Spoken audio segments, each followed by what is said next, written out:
Brothers Company presents the Pepsodent program, The Adventures of Philip Marlowe, starring Van Heflin.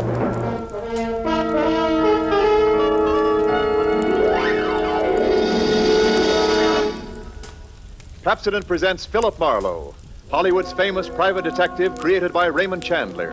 Philip Marlowe, tough, cynical private eye of Murder My Sweet, the sardonic, case-hardened detective of The Brasher Doubloon, The Lady in the Lake, and The Big Sleep.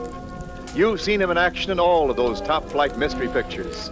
Now, in order that you may continue to enjoy this exciting mystery series, Pepsodent brings you The Adventures of Philip Marlowe on the air with a cast of noted radio players and starring MGM's brilliant and dynamic young actor, Van Heflin.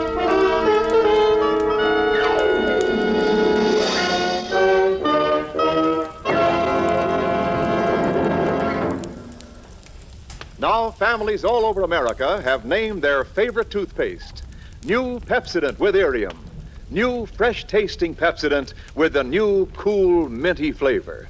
It's the 3-to-1 favorite over all other toothpastes. It's true. With families all over America, new Pepsodent is the favorite 3-to-1. Families from coast to coast recently compared new Pepsodent with other toothpastes at home.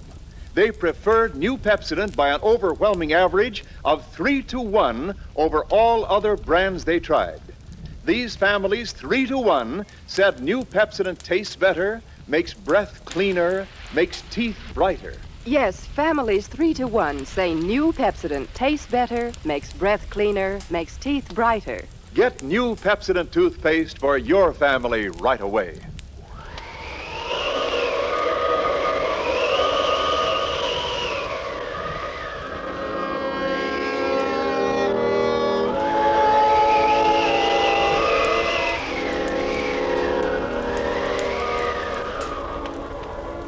There was a rough desert wind blowing into Los Angeles that evening. It was one of those hot, dry Santa Anas that come down through the mountain passes and curl your hair, make your nerves jump and your skin itch. On nights like that, every booze party ends up in a fight, and meek little housewives feel the edge of a carving knife and study their husbands' necks. Anything can happen when the Santa Ana blows in from the desert.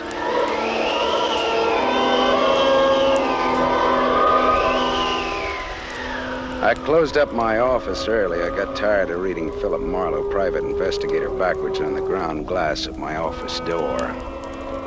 So I opened the door and closed it from the outside and locked it and went out to get a beer before I went up to my apartment.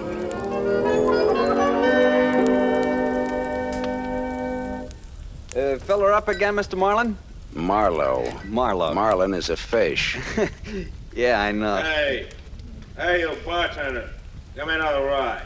Drunk again. What'd you expect in this business? Autograph hounds? Make it snappy, you hear? Be right with you, sport. I gotta draw this man a beer. Crying out loud, these stumble bums who come in here. You got another customer, Bacchus? Hey, Bud. You seen a lady in here lately? A lady? Tall, good-looking, brown hair, a print bolero jacket, and a blue silk dress. No, sir. No, sir. Nobody like that's been in. All right, straight scotch, fast. I left my engine running out there. Yes, sir. Yes, sir. This slick-looking, sarcastic guy stepped up to the bar and drank his scotch whole. And he stopped. The drunk was grinning at him. And then, without changing his grin, the drunk swept a gun from somewhere so fast it was just a blur coming out. Made a couple of hard snaps, and a little smoke curled. Very little. All right, you other guys. Don't move. So long, Waldo. All right, don't move, you two. Oh, Waldo. But I made his nose bleed. So long, boys. Drink up. All right, get on that phone, kid. I'll get his license number. Holy smoke. Holy smoke. Not too late. Drove away with this dead guy's car. Maybe he ain't dead. He's dead, all right. Where's your phone? This is for the police.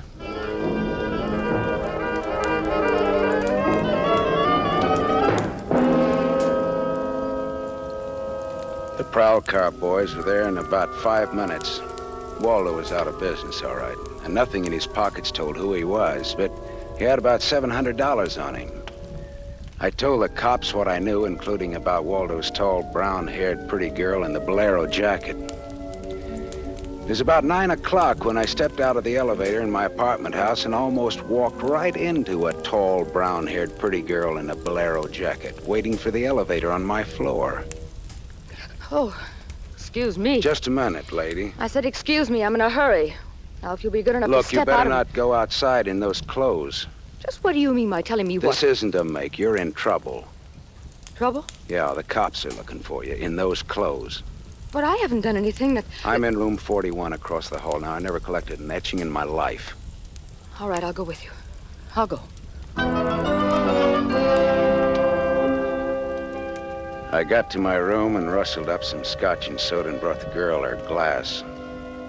She had a small automatic in her hand. It jumped up at me, and her eyes were full of panic. I put down both glasses on the table slowly so that I wouldn't be misunderstood. Look, sister, maybe this wind has got you crazy, too. Don't move. Be careful, don't move. A man just got shot in a bar down the street. Before he got it, he'd been asking about a tall, pretty girl with a bolero jacket, like yours. What did he look like, this man? Tall, 5'11", slim, dark brown eyes with a lot of glitter, dark suit, white handkerchief in the breast pocket.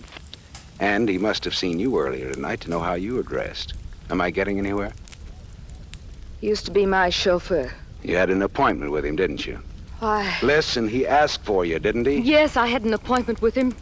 He'd stolen something from me when he left 3 days ago.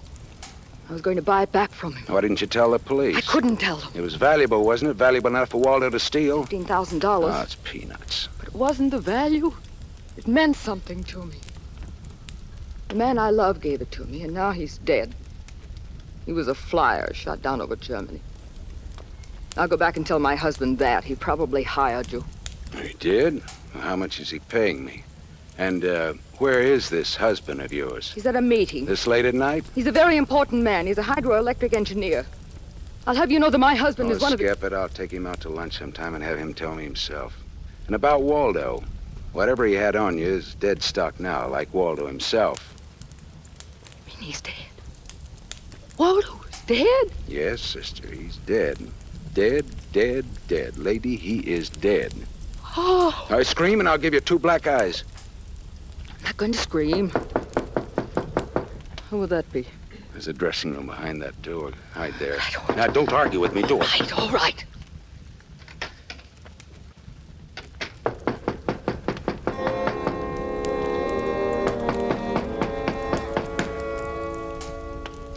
Then I went to the door, making a loud, yawning sound. The backs of my hands were wet. I opened the door.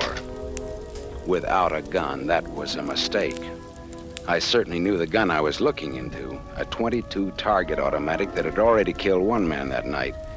And I knew the bald head and the flat, shiny eyes and the face like a poisonous lizard. Baldy put the muzzle of his gun lightly against my throat. I backed into the room, and Baldy kicked the door shut. You alone? Look for yourself. I'm asking, not looking. I'm alone. You and that dumb bartender saw me dust off Waldo. What did Waldo do to you? Who's asking? Just making conversation. He stooled on me on a bank job we did together. Got me 4 years in Michigan pen. How is he? Dead? I'm still good, drunk or sober. Tell me why I came here, pal. You heard the barkeeper and me talking. I told him my name, where I lived. That's how, pal. I said why. Skip it. The hangman won't ask you to guess why he's there. Oh, you're pretty tough at that, ain't you? But you're slamming off, pal. All right, but you could get that gun out of my neck and try somewhere else. Oh, yeah, sure. Is this better? This suit you all right? Just so it isn't my neck. Save when, pal? It's your party. I leaned against the gun. The door of the dressing room showed a crack of darkness. The crack widened. I began to shake a little. The girl came quietly into the room, but there was white all around her iris. She was scared. She had her gun in her hand, but I was sorry for her. Dead sorry. She'd try to make the door scream. Either way, it'd be curtains for both of us. You're scared, mister? You worried about any little thing? I couldn't talk. The girl floated in the air somewhere behind Baldy, and her horrified face was drifting toward us. My mouth was as cold and dry as yesterday's toast. Well, kid, how's it feel? You ready yet? Go on, say the word. Well, don't take all night about it if you're gonna do something about it. Why not, pal? I like this. Well, suppose I yell. Go ahead, yell. Go ahead. Put up your hand! Hey, look!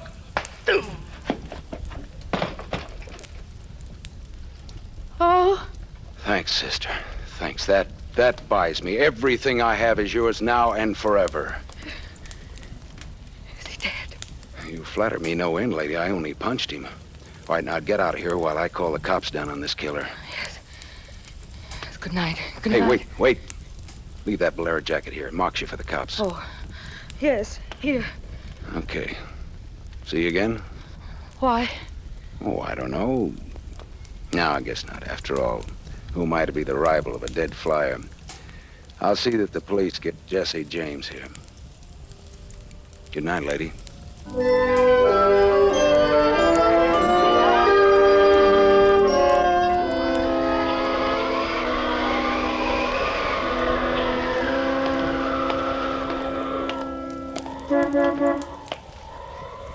Yeah?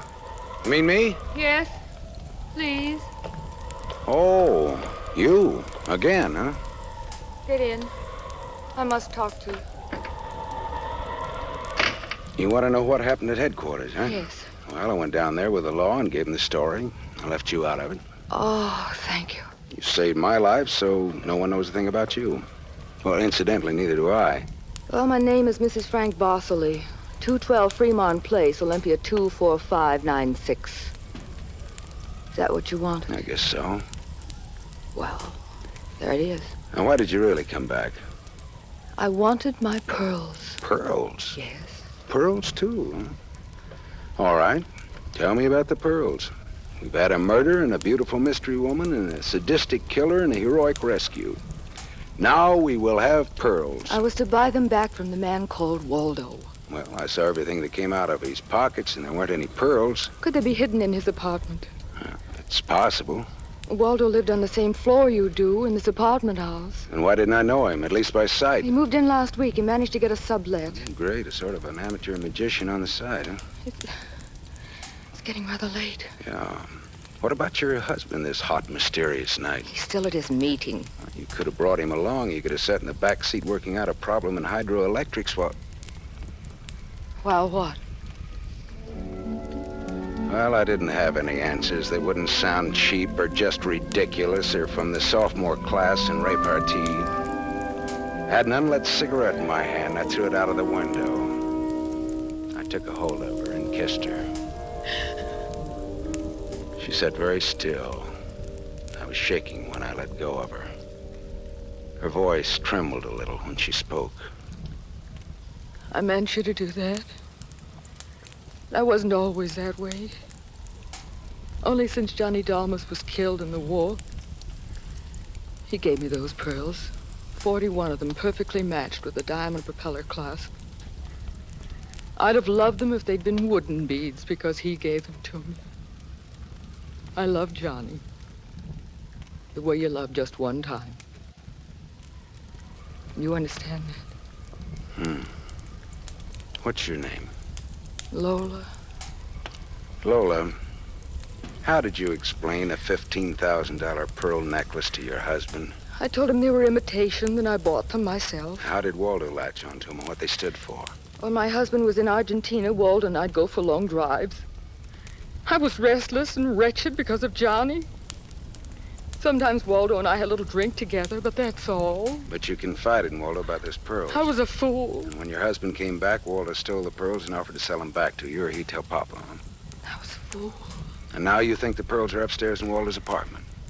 I suppose it's a lot to ask. No, sweetheart. I've been paid. I'll go look. Wait here, huh?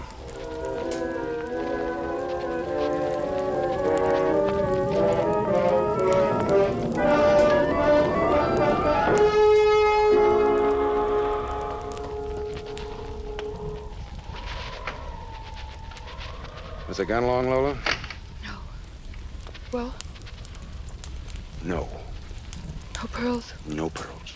Oh, There was a man in Waldo's room. a man? Who? You know a man named Leon Balsanos? Not by name. I don't know. Mexican, South American, about 45, small, iron gray hair, very neat, fawn-colored suit, wine-colored tie. No, I don't think I know such a man. Is he the one in Waldo's room? Yeah, What does he have to say? very little. In fact, nothing. He's dead.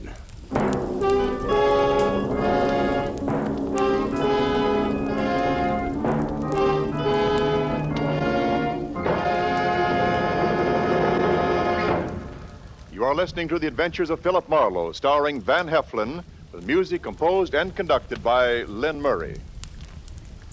Yes, families all over America have named their favorite toothpaste. New Pepsodent with invigorating irium foam. New, fresh-tasting Pepsodent with a new, cool, minty flavor. It's the 3-to-1 favorite over all other toothpastes. It's true. With families all over America, new Pepsodent is the favorite 3-to-1. The Farrell family of Evergreen Park, Illinois, preferred new Pepsodent on every single count. The Farrells say new Pepsodent tastes best of all, makes breath cleaner, makes teeth brighter. On all these counts, by an overwhelming average of 3-to-1, families prefer new Pepsodent over all other toothpaste they've tried. It's a fact. Families 3-to-1 say new Pepsodent tastes better, makes breath cleaner, and makes teeth brighter. Remember, this is not just our opinion. It's the honest conviction of the Farrells and other families who compared new Pepsodent with other toothpaste they had at home. Get new Pepsodent, the only toothpaste containing irium. Get it for your family without delay.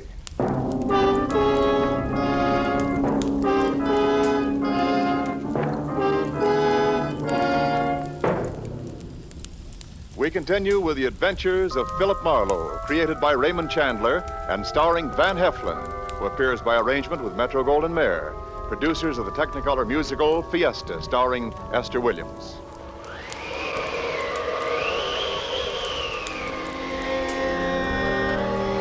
I sat with Lola Barsaly in her car listening to that jittery, infuriating desert wind gallop around in the midnight streets. I just told her about the Latin-looking man I'd found in Waldo's room in a very dead condition. I held her hands until they stopped trembling. Then I gave her the few remaining details. He had a gun in a shoulder holster, but someone had strangled him before he could use it. Someone. Waldo? Maybe. You see that convertible coupe 2 cars ahead of us? It's been there for hours. It was there before I parked here to wait for you. Leon, the man in Waldo's room, came in that car, but according to the key containers he carried, that isn't his car. Whose car is it? Does it matter? Well, it belongs to a lady according to the tag on the keys. A lady? Well, anyway, a woman if you're gonna split hairs. Eugenie Kolchenko. In West Los Angeles? Never heard of her. All right, well, you go home now, huh? What are you going to do? Drive that flossy convertible around, wave at my friends, impress people. You run along now. Me, I've got another date.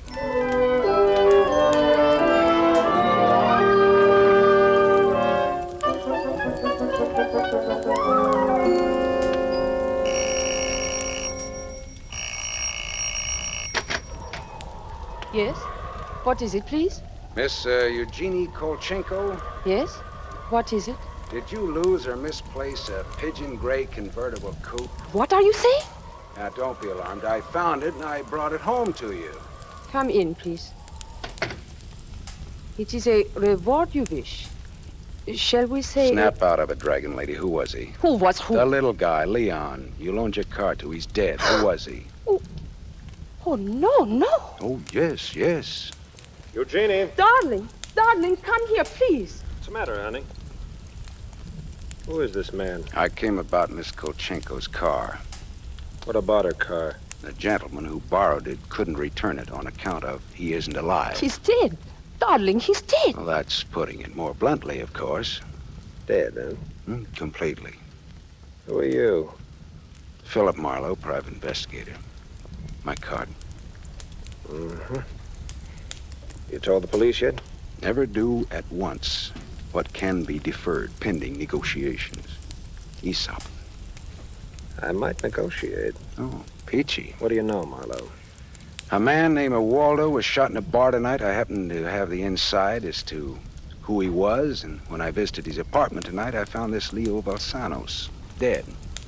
He wouldn't have had $500 in 20s on him, would he? No, but this Waldo had over $700 on him when he was killed at that cocktail bar, mostly in 20s.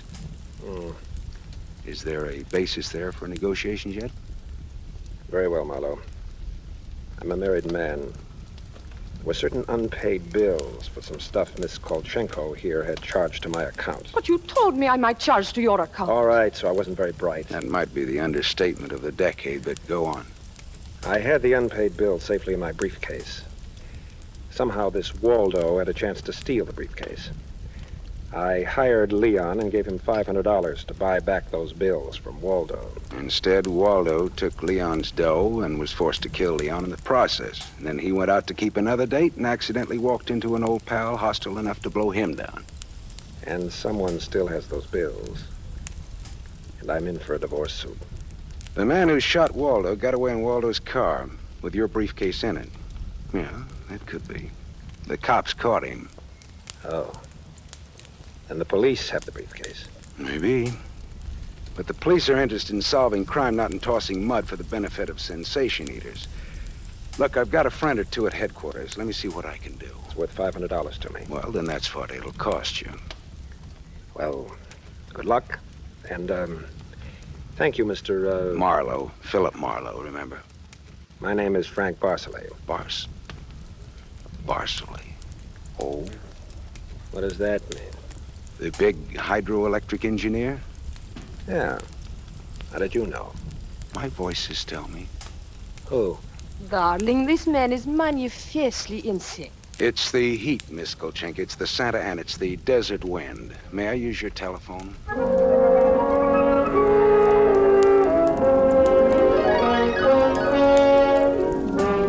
Someday I must tell you about Ibarra. Salt of the earth Ibarra, detective lieutenant over at Central Homicide. I phoned Ibarra from Miss Kolchenko's house and told him where he could find a well-dressed cadaver named Leon and furnished a few small details.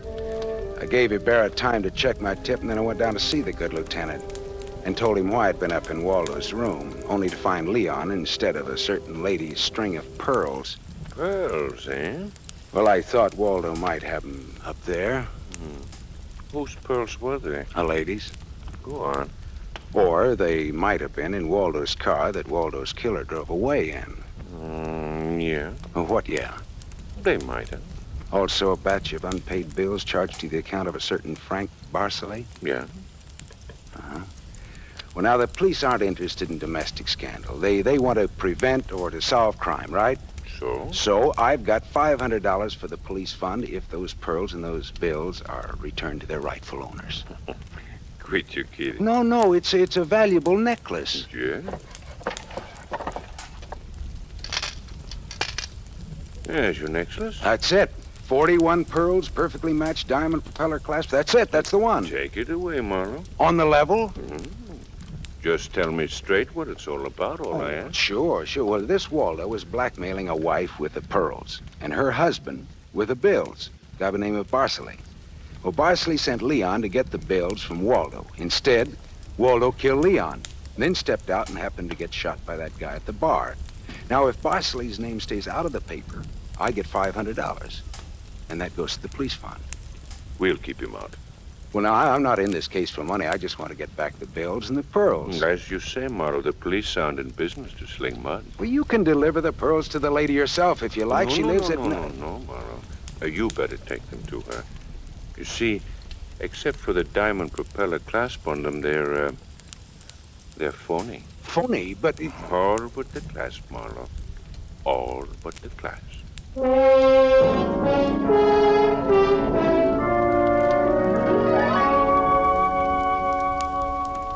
I stared at Ibarra. So the flyer, Johnny Dalmas, the great lover, had given Lola a string of fake pearls. Well, I didn't know how to tell her, but I called her up and told her to meet me at the Beachcombers at 2. I was Gonna slip her the bad news slowly. I'm glad you asked me to meet you here, Mr. Marlowe. See, I had to have someone to talk to. Go ahead. Go ahead, talk. I'm listening. Now, Mr. Marlowe, now more than ever, I must have those pearls. Why? Money trouble? Oh, no. It's just that everything's gone wrong. And this morning, my husband told me we're to separate. Oh, I'm sorry, Lola. But if I had Johnny's pearls, it would be a link with the past and with Johnny and all he meant to me. It's how a woman feels, Mr. Marlowe. I wouldn't blame you for not understanding. Maybe I do, though. So please, Mr. Marlowe, please, you'll try to find my pearls. Lola, look, even if it isn't all of them, any part of them, any single smallest one of them. It'll be Johnny's. Look, will you meet me here again around 4 o'clock? I'll be here. Okay, I'll see what I can do.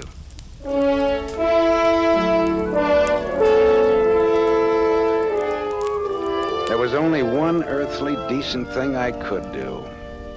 I took Lola's glass pearls to a jeweler, and I had him take off the diamond clasp and put it on one of those strings of so-called simulated pearls that they sell you for $3, tax included. Then I went back to keep my 4 o'clock date with Lola at the Beachcombers. Well, Mr. Marlowe, anything new? Yes, the police found some pearls in Waldo's car. They found my pearls? No, not exactly. Not exactly. Well, Waldo was getting set to gyp you, Lola. He had the diamond clasp of your necklace attached to a string of cheap imitations. And then he sold the real pearls. Oh, how...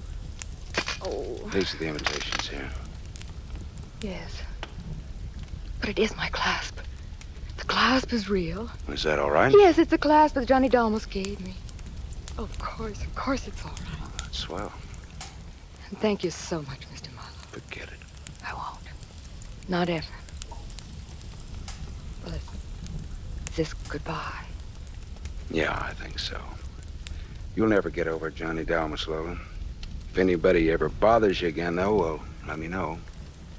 Name's Philip Marlowe.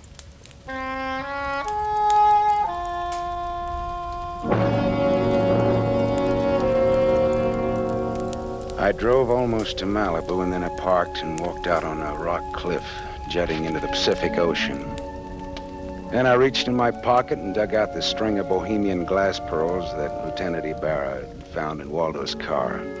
I cut the knot at one end and slipped the pearls off one by one. One by one, I flipped them into the water.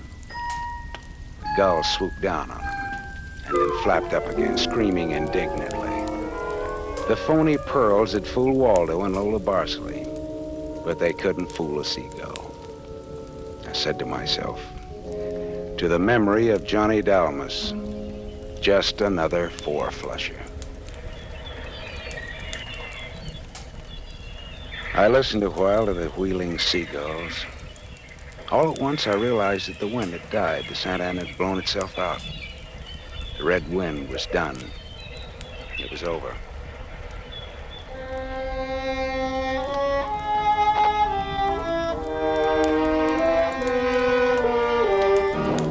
You have just heard Van Heflin starring in the first of a new mystery series, Raymond Chandler's The Adventures of Philip Marlowe, brought to you by the Lever Brothers Company, makers of Pepsodent. Have you tasted the new Pepsodent toothpaste? Its lingering, minty flavor is so fresh and inviting, families prefer it by an overwhelming average of 3-to-1 over all other toothpastes in a recent nationwide test. They said new Pepsodent tastes better, makes breath cleaner, and makes teeth brighter. Remember, new Pepsodent gives you more invigorating irium foam. It sweeps dulling film away. No wonder it's the 3-to-1 favorite with families all over America. Get new Pepsodent with irium for your family right away. Tonight's story on the adventure of Philip Marlowe was based on Red Wind, written by Raymond Chandler, creator of Philip Marlowe, the screen's most famous private detective. It was adapted for radio by Milton Geiger. Heard with Van Heflin was Lorene Tuttle as Lola Barsaly. And this is Wendell Niles inviting you to listen again next week at this same time to another exciting story on the adventures of Philip Marlowe, starring Van Heflin with a distinguished cast. This is NBC, the national broadcasting company.